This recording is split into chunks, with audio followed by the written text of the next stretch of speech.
morning. May call out tayo sa isang shop. Dali daw yung regulator, may leakage. Kasi leakage puntaan natin.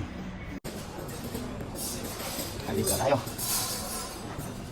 Good morning, sir. Happy New Year.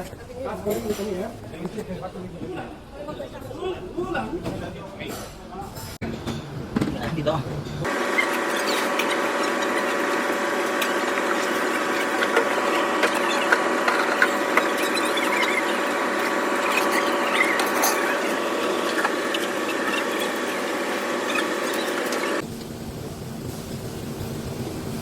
Is it regulator behind side?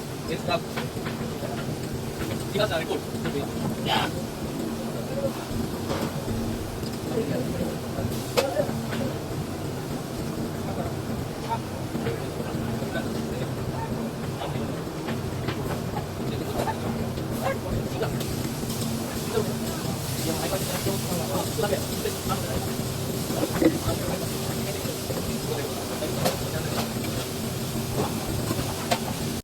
Yun na nga, pinuntan ko yung complaint. Chinik ko. Bubble leak test. Pero wala naman leak. Pero as per dun sa ship, gusto niya nang palitan yung regulator ng bago. Para sigurado daw. Kaya gawa na lang ng report. Tapos pag may parts na, tapos papalitan na lang ng bago yun. Okay, thank you.